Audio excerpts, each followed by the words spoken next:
ordered the Illuminati to foment the colonial wars, including our Revolutionary War, to weaken the British Empire and organize the French Revolution to destroy the French Empire. He scheduled the French Revolution to start in 1789. However, in 1784, a true act of God placed the Bavarian government in possession of evidence which proved the existence of the Illuminati, and that evidence could have saved France if they, the French government, hadn't refused to believe it.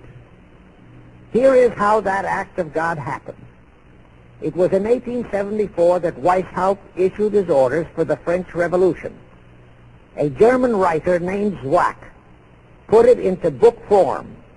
It contained the entire Illuminati story and Weishaupt's plans.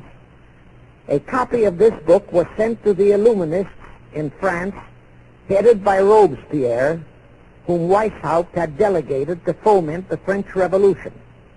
The courier was struck and killed by lightning as he rode through Ralston on his way from Frankfurt to Paris.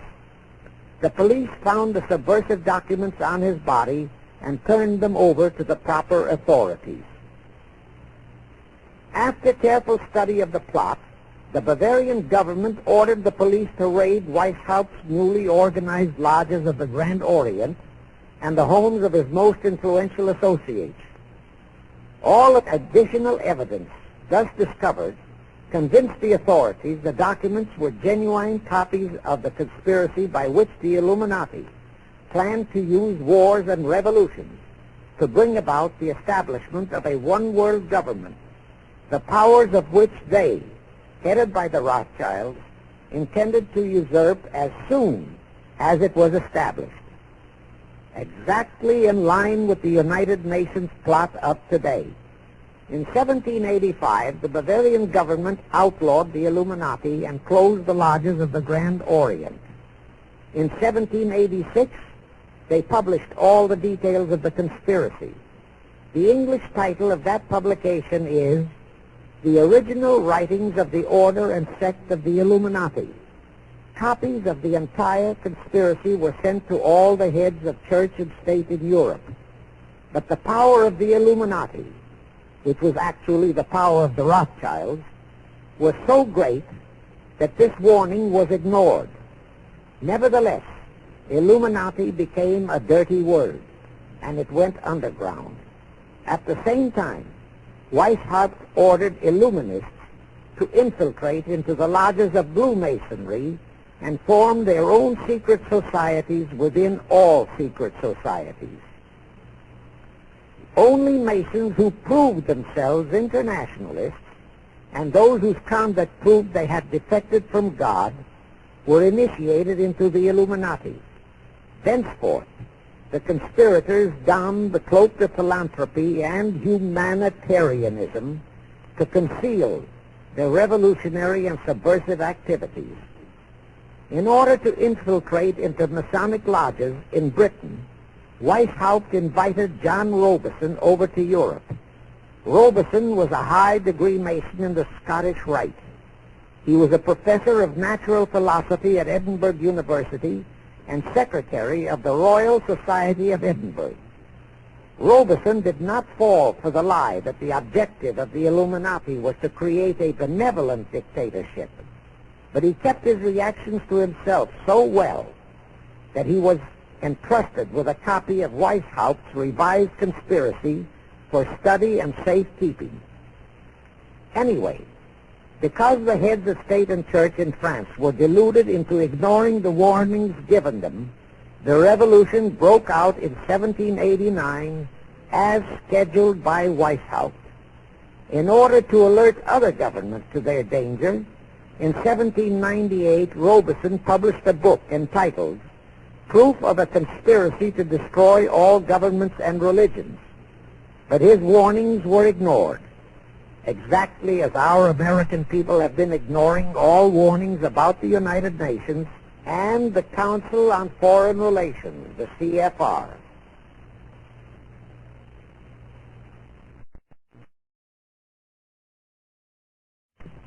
Now, here is something that will stun and very likely outrage many who hear this. But there is documentary proof that our own Thomas Jefferson and Alexander Hamilton became students of Weishaupt. Jefferson was one of Weishaupt's strongest defenders when he was outlawed by his government. And it was Jefferson who infiltrated the Illuminati into the then newly organized lodges of the Scottish Rite in New England. Here is the proof. In 1789, John Robeson warned all Masonic leaders in America that the Illuminati had infiltrated into their lodges. And on July 19, 1789, David Papin, president of Harvard University, issued the same warning to the graduating class and lectured them on the influence Illuminism was acquiring on American politics and religion. And to top it off, John Quincy Adams, who had organized the New England Masonic lodges, issued his warnings. He wrote 3 letters to Colonel William L. Stone, a top Mason, in which he exposed how Jefferson was using Masonic lodges for subversive, Illuministic purposes. Those 3 letters are at this very time in Wittenberg Square Library in Philadelphia. In short, Jefferson, founder of the Democratic Party, was a member of the Illuminati, which at least partly accounts for the condition of the party at this time. And through infiltrations of the Republican Party, we have exactly nothing of loyal Americanism today. That disastrous rebuff at the Congress at Vienna, created by the Tsar of Russia, did not by any means destroy the Illuminati conspiracy. It merely forced them to adopt a new strategy. Realizing that the one world idea was, for the moment, killed, the Rothschilds decided that to keep the plot alive, they'd have to do it by heightening their control of the money systems of the European nations. Earlier, by a ruse, the outcome of the Battle of Waterloo had been falsified. Rothschild had spread a story that Napoleon had won that battle. That had precipitated a terrific panic on the stock market in England. All stocks had plummeted down to practically zero, and Nathan Rothschild bought all the stocks for virtually a penny on its dollar value. That gave him complete control of the economy of Britain and virtually of all Europe. So immediately after that Congress in Vienna had boomeranged, Rothschild forced Britain to set up a new Bank of England, which he absolutely controlled. Exactly as later, through Jacob Schiff, he engineered our own Federal Reserve Act, which gave the House of Rothschild a secret control of the economy in the United States. But now for a moment, let's dwell on the activities of the Illuminati in the United States. In 1826, one Captain William Morgan decided it was his duty to inform all Masons and the general public what the full truth was regarding the Illuminati, their secret plans and intended objectives. Also reveal the identities of the masterminds of the conspiracy. The Illuminati promptly tried Morgan in absentia and convicted him of treason. They ordered one Richard Howard, an English Illuminist, to carry out their sentence of execution as a traitor. Morgan was warned and he tried to escape to Canada. But Howard caught up with him near the border, near the Niagara Gorge, to be exact, where he murdered him. This was verified in a sworn statement made in New York by one Avery Allen to the effect that he heard Howard render his report of the execution to a meeting of Knights Templars in St. John's Hall, New York. He also told how arrangements had been made to ship Howard back to England.